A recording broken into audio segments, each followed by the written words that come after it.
like I had this happen to me. I literally got in a fight within my 5 years of being in law enforcement. I've gotten in a fight with 2 meth heads. And if anybody has ever dealt with a person that's on meth, it is extremely hard to subdue a person that is on meth. And I had to fight both of these guys for at least 2 minutes that felt like a lifetime by myself to subdue them.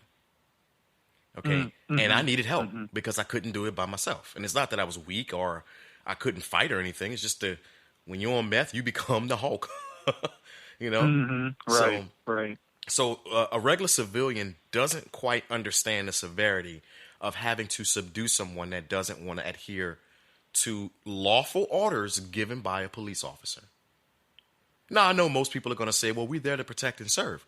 Well, part of our job is making arrests and giving lawful orders. So it's kind of hard for me to split hairs and speak on a black man's perspective and speak on a cop's perspective. But I'm going to speak on a common sense perspective is when a cop does give lawful orders, even if the cop is wrong, listen to them because there are ways to get the cop in trouble if the cop is out of line.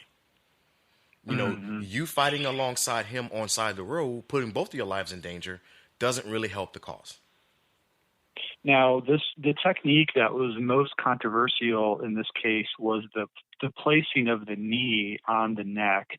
I can see scenarios in which it would take multiple people to hold down somebody who's being restrained. I can definitely imagine certain people that are strong enough that one cop alone isn't enough. So the problem is not necessarily the fact that 4 cops were involved in an arrest, but the problem seems to be the posture of the knee on the neck. Is there any training that you receive in which that is counseled as a way to render a person harmless? Is that part of the training, or was that something that he did impromptu? Did he come up with that in the moment, or is that a training technique that you guys are skilled and learned to perform? With all due respect, I want you to use common sense on that one, Matt. If you choked your wife, would you get in trouble for it? Yeah, absolutely. Okay. Right. There is nowhere in the training that I've taken over the course of 5 years were we ever taught to put our knee in somebody's neck. That is one of the most... Okay, so I'll share this. We use what we call a baton, and a baton is a rod that helps subdue a person or gain compliance, if you will. And there's a chart that shows you what areas you cannot hit, and the neck is one of them. Okay? Now, if the autopsy doesn't show that he was strangled or his airway was cut off or any bruising to the airway, I could understand and see why it wouldn't be. But again, the positional asphyxiation is what caused the death, if you will. Of course, along with some underlying health issues. But the question here is, are we ever trained to put our knee in somebody's neck? And the answer is no. So what I'm going to say is, and I'm not supporting the cop, but he probably did that in the heat of the moment. Okay. Now, when I saw the other side of the video where they had one cop in the middle holding his hand in his lower back area and another cop holding his feet, honestly, that is all you needed. The guy that had his knee in the neck could have been at least trying to de-escalate the guy and talk him down and like, look, dude, calm down. You know, we're going to sit you up. We need you to cooperate. Instead, he stayed there and fussing with the crowd instead of, oh, he said he can't breathe. Let's at least put him on his side. We don't have to sit him up. At least put him on his side to allow his chest to rise. Because think about it. Even though he's a big dude, you got 4 cops on his back area. The back area, obviously, is where if you flip yourself over, you got your heart, your lungs, your airway, and all that fun stuff. Your stomach is all right behind that portion of your body. So if you're restricting that area from breathing or doing its part, yeah, it'll cause some problems. You know, but nowhere in my training that I've ever taken over the course of 5 years were we ever taught to put our knee in somebody's neck. Ever. Yeah. Well, let's change the conversation a bit here because I've asked you about this from the perspective of a black man as well as a cop. But you're also something else, Brandon. You are a Christian. And in fact, as I am a Presbyterian, and you're a Presbyterian elder, ruling elder, and I'm a Presbyterian teaching elder.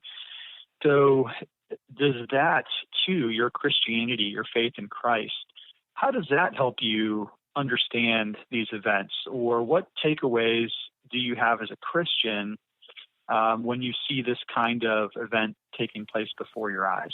The first thing I like to do is pray. Second thing I like to do is trust God. And let's be honest. And this is just not for black people, but across all spectrums, across all ethnicities. Okay? No one wants to trust God anymore. Okay? Everybody wants to blame the justice system. Yes, the justice system has its problems. Everybody wants to blame the government. Absolutely, the government has its problems. However, we have to remember the person that put these people in power are us. Okay? We voted these people in office. God is the one that's ordaining the structure of government and saying, yeah, listen to your government. But we forget, we want to blame people all the time. And the one thing that people forget is that person that committed this crime or sin, if you will, is a sinner just like the protester and the rioter. Okay?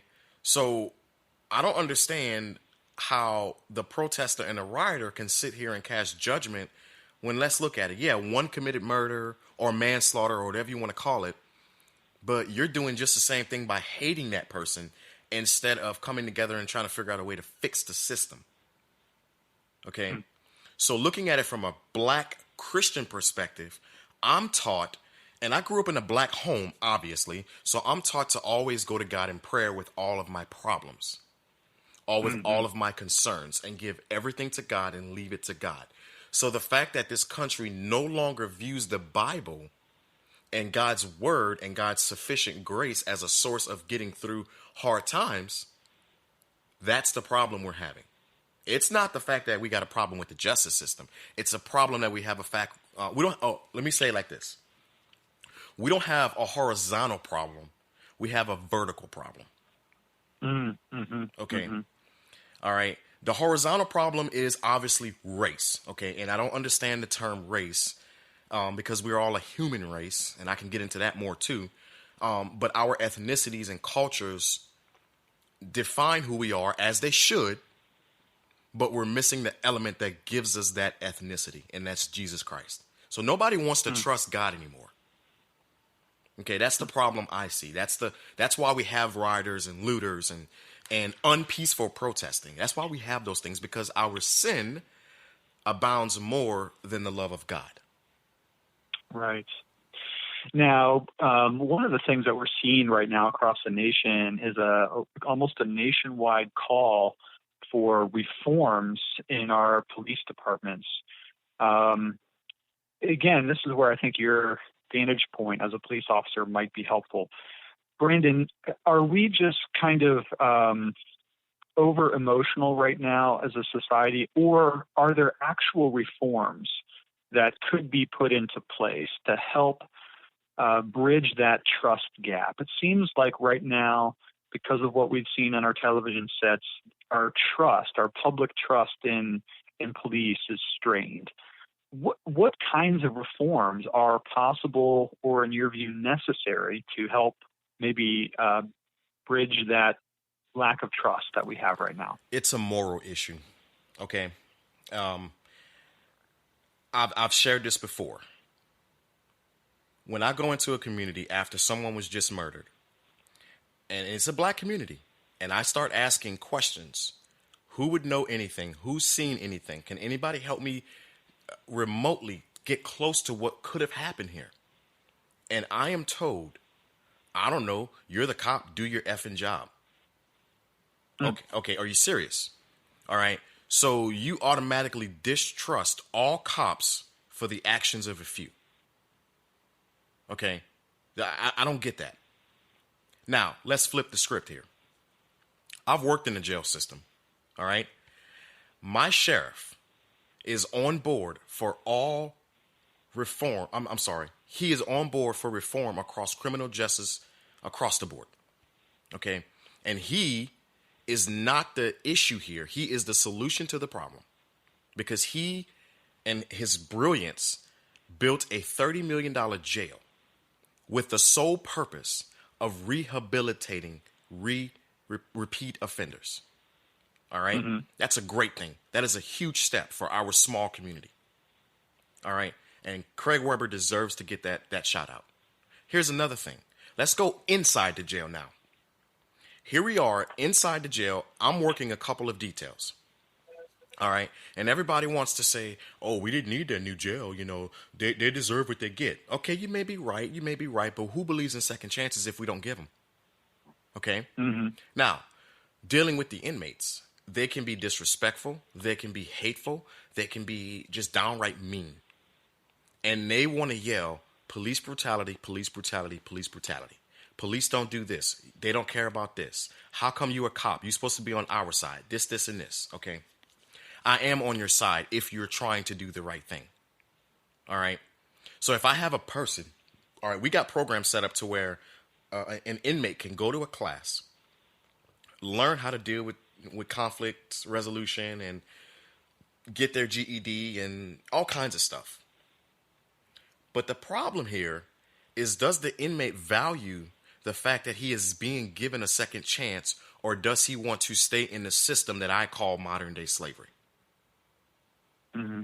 All right. So if I bring and I'm going to be racial here for a minute.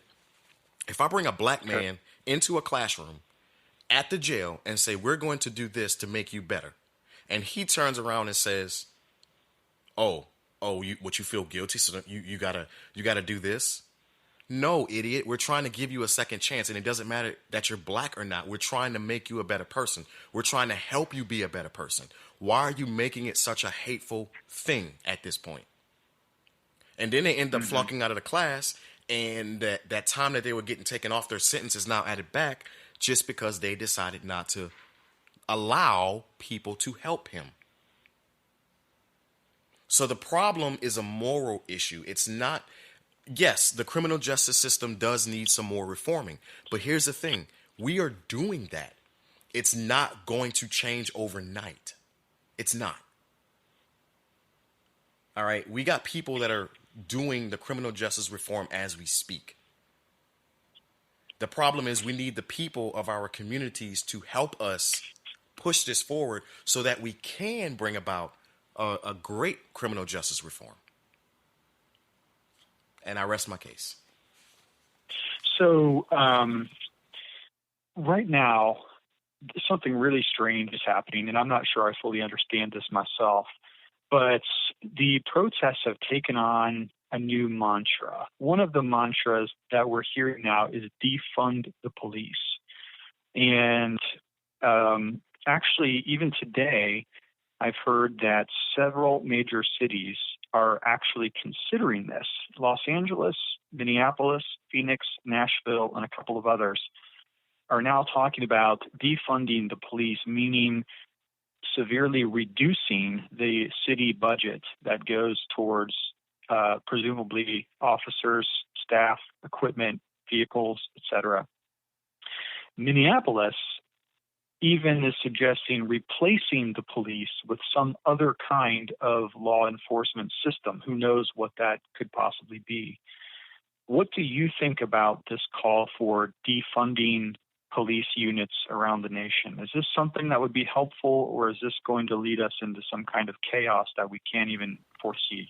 It's going to lead us into a mass chaos that none of us are prepared to handle. If these cities want to defund police, go right ahead.